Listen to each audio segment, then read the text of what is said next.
Okay, so Apple's in a bit of trouble in terms of marketing. They need to move on from the M1X chip, at least in name, because it's going to confuse customers as to what the best chip in a Mac is. But if they do, they're going to throw off their entire marketing strategy that they seem to have been dedicated to and committed to all this time. What's going on, YouTube? I'm sure you've heard the news now that there's a bit of confusion surrounding what the new Pro level Macs are going to be called that release we're assuming later this year. So we're going to talk about really the only way that this can kind of be fixed. So before we get started, be sure to hit the subscribe button and click the bell as we cover your favorite tech and video games. I'm Chris Cran Jr. It's the Granny Geek Show.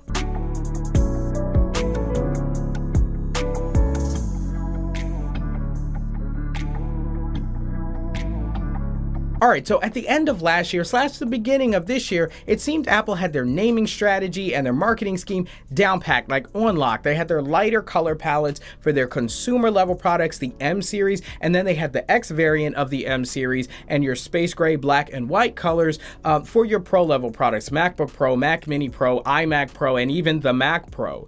But everything got a little weird when the spring event came around. So let me explain. We have to remember that the M1 chip came out in November of last year. It did not come out this year, even though the spring event is what many of us think about when we think, oh, M1 and how powerful it is. They revealed their 13-inch MacBook Pro and MacBook Air, as well as even in December, the M1 Mac Mini started shipping. And so at the time of that release, the clock started ticking to a 1-year refresh cycle for the M series chips, the consumer level M series chips, not the X variants of those chips.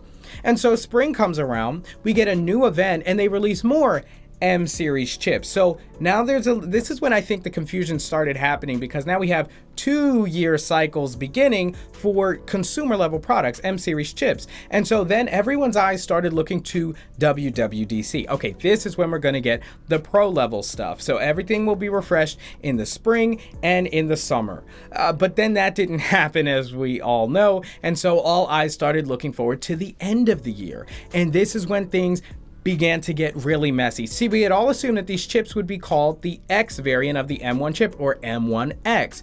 But come November, we'll hit the 1-year refresh cycle for the MacBook Pro and the MacBook Air that had M1. So now what would you call it? M2, right? But then you have an M1X releasing alongside an M2. Then from a typical consumer's perspective, M2 would seem to be a more powerful chip than M1X. At least in name. And I do say at least in name because the M2 could actually be more powerful than the M1 when it comes to single core performance. Yes, the X means you got more cores and better graphics and all that, but typically what happens is the single core performance goes up every iteration of what will be these M series chips. And so I think consumers and customers would be really frustrated and confused when they spend more money on an iMac Pro or a MacBook Pro with M1X and then see it has single core scores that are lower than the M2. Now that may not be a huge deal because typically pros use multi-core processes more often than not.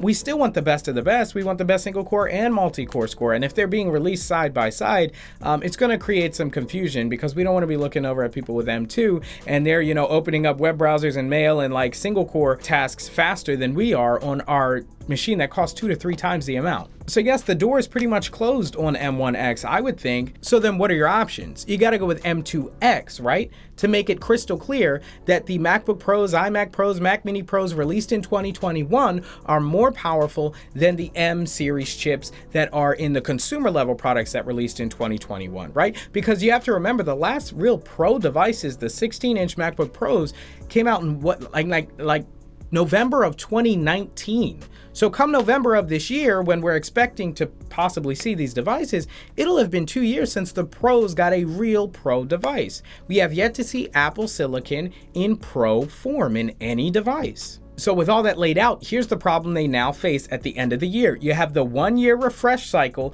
of the 13-inch MacBook Pro and MacBook Air and Mac Mini M1 devices, and you also have the 2-year mark since we got Pro level processors, the last being the Intel versions in the 16-inch MacBook Pro and stuff like that. So you kind of gotta refresh both, and this is what I think Apple's gonna end up doing. And I still don't think it really fixes the problem. So first up, they're going to delay the MacBook Pro and MacBook Air and Mac Mini M1 that we saw in November. They're going to push it to spring of 2022. That's when we're going to get the M2 chips, allowing Apple to maybe put out the M1X in November, giving the pros what they've wanted for what'll be 2 years at that point. The only problem with that is come spring, when you finally do release the M2s, you're what, maybe 5-6 months, about half a year away from when you just released M1Xs. And again, these pros are spending 2 to 3 times the price, and now they're going to look 6 months later and there's an M2 device that has higher single core performance than the M1X. And of course, you can't expect Apple to never release a better product just because you just bought their latest and greatest. But I think in general, 12 months, 10 to 12 months is a reasonable amount of time when you just bought a $2,000 to $3,000 device for it to be relevant. This is what I think the only solution is, and I doubt Apple would really ever do this because they want to release products at a quicker pace than this, is they would have to release the M1X MacBook Pro, iMac Pro, Mac Mini Pro, and Mac Pro at the end of this year, like November, December, and then they would have to not update the M1s, because let's be honest, the M1 is still a powerhouse for consumers, much more than any consumer would really ever need. So say Apple goes to a 2-year cycle, meaning we wouldn't really get M2s until like a year and a half, probably 2 years, so at the earliest WWDC, but